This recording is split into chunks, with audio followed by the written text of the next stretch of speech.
Now, you gotta be really on top of your game to face someone in JoJo. Because the amount of trickery, deceit, and deception what's in this episode was just freaking like really like from the beginning, from the true ability of the Berserk Requiem.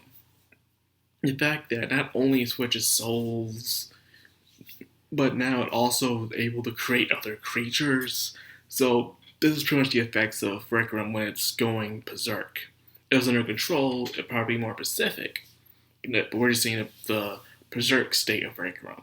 So even though Chariot Requiem itself is very weak, its ability, the effects and surroundings, it's freaking astonishing. The fact that it can do that, the fact that it can just swap people's souls around, but also create new living creatures. That's crazy. The fact that the effects of the arrow since ancient times has caused the change and evolution of creatures. Very interesting how the writer put that into that. It just literally wrote his self-explanatory of how evolution worked on Earth. Really. Well, yeah, you're kidding, but hey, that's the beauty of the creativity in storytelling. You can make the world your own in imagination. So it doesn't matter if it's fact, fiction, or it makes sense. It's your story, you can tell the way you want to. So whatever. But what really got to me in this episode was finding out which body that King Crimson was in. Was in his original body sharing with Burarachi? Was it Mista's? Was it Trish?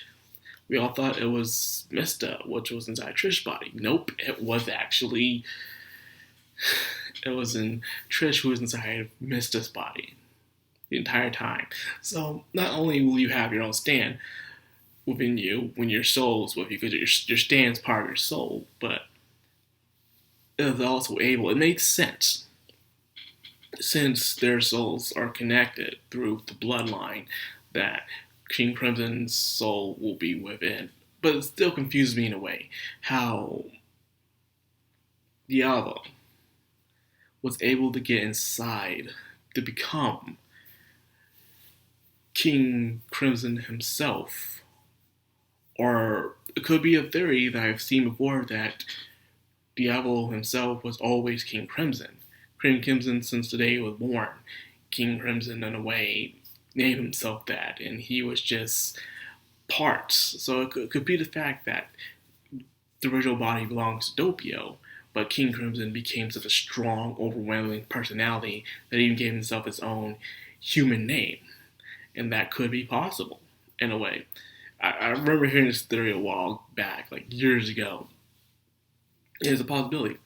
And it's up for debate because, as we've seen in this series, stands are absolutely can do anything, really, in this world, when you think about it. The fact that stands can turn on their masters, or still be alive after their master's dead, or even switch masters. It's very intriguing. So the theory that Diablo himself was always King Crimson could be a possibility. And I do like that possibility very much. Because what makes sense, the fact that he was able to get inside his own stand's ability, but yet his stand is part of his soul. If that was the case, why didn't that happen to anybody else? Proper explanation. So that figures out why. That the boss the entire time was not Doppio or Diablo, but it was King Crimson himself, hiding his identity as a human. Very, very interesting. But let's just get on more of the episode. Finding out that the fact that he was inside Trish's body, which made sense, so he was able to control Trish, but it was still trying to get him away from the arrow. But despite the fact that King Crimson is the main bad guy of the series, the saga, I mean, it felt like more Requiem was a bigger threat. Yes, Diablo was there, but still, it seems like the bigger challenge is getting that arrow and piercing it through your stand, because it seems like no matter what they do, they just can't get their hands on it. because something's always happening. Whether it's Journo using his quick thinking by using the ants to bite off part of the arrow stick and it fell on the ground, or how King Crimson threw himself with Mrs. Trish's body in order to try to get their hands on the arrow. But Trish had the Spice Girls' abilities with the bullets that King Crimson have caught that causes him to lose power of his hand. Well, the arrow, it's just too much. It's too much. Okay? It's too much. And then at the very end, you've been a bad daughter, so just freaking smash her in the center of her chest. I don't know how she's going to survive that. If she does, it'll be a freaking miracle. But other than that, it's hard. In most anime, you just gotta be skillful and prove you're strong by will. In this one, like I said in JoJo, you gotta be on your toes, man. You gotta be smart. You gotta really cunning. You gotta outthink your opponent so many times. Think of the number of possibilities that your opponent can win over you. It's just nuts. So much as I did say I wouldn't mind being in the JoJo world having a stand, but the fact that stands usually do attract to each other, and some of them might just be out to kill one another, I myself am having some second thoughts of wanting to go for that thing. I don't know.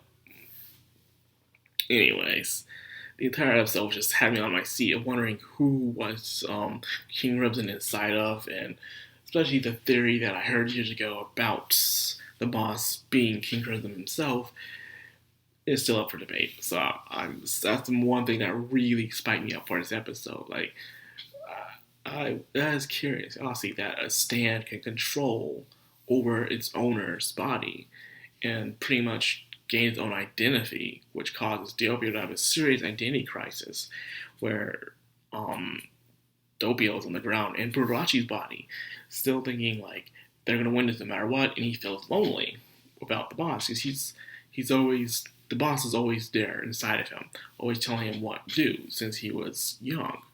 So for the first time ever, they are separated. So of course, Doppio's gonna feel that kind of loneliness. He's always had that kind of thing. So I don't know. I know how it's going to go down, but seeing it's been a while since I did raid the Part 5 saga, and it's very curious how it's going to go down. It's been a while since I read it. I'll probably reread it again once the series is done to see how well the art in the adaptation was. But until then, I'll continue watching it, so I won't re-spoil myself, because I don't remember every single nook and cranny of what's happening on in the show, but nonetheless, I'm still having a good time. So anyway, just like that short review, I hope you guys are enjoying the suspenseful episodes of JoJo as we're coming towards the end of the saga. It's just, oh my god, it's been one heck of a ride. I'm enjoying it very much. So anyways, if you'd like to help out this channel, like, comment, subscribe, of course, hit that bell icon to get notified every time I upload. Madcrownxox, signing out.